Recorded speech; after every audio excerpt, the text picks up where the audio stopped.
নমস্কার দর্শক বন্ধু, শুভ শিবরাত্রির শুভেচ্ছা জানিয়ে আজকে এই শিবরাত্রির একটা রেসিপি রান্না করছি। এর মধ্যে দিয়ে দিচ্ছি প্রথমে আমি 5 ফোড়ন এবং কাঁচা লঙ্কা। এখানে আমি নুন হলুদ হলুদ জিরে গুঁড়ো কিচ্ছু দেবো না। এখানে কী আছে, পেঁপে আছে, কুমড়ো আছে, ক্যাপসিকাম আছে, আর কিচ্ছু নেই।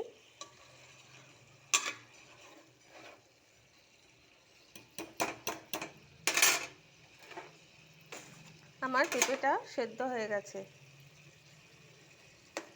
পেঁপেটা একদম সেদ্ধ হয়ে গেছে, কুমড়োটাও সেদ্ধ হয়ে গেছে।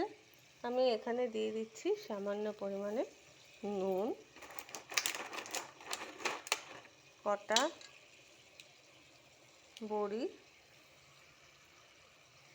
এটা ডালের কী বলে মুগ ডাল না, বিউলির ডালের বড়ি, কোনো দোষ নেই। আর দিয়ে দিচ্ছি এখানে সেদ্ধ করা আলু।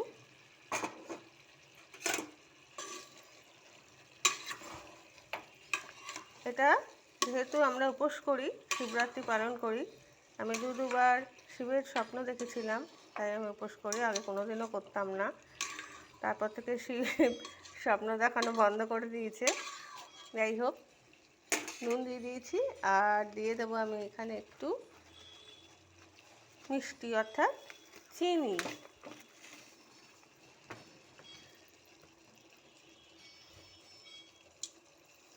যারা সুগার পেশেন্ট তারা গুড় বা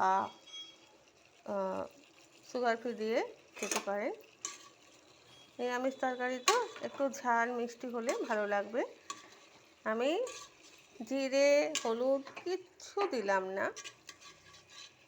এইভাবে কাঁচা লঙ্কা 5 ফোড়ন দিয়ে যদি রান্না করেন না, খুব সুন্দর একটা স্মেল বেরোবে আর খেতেও খুব ভালো লাগবে।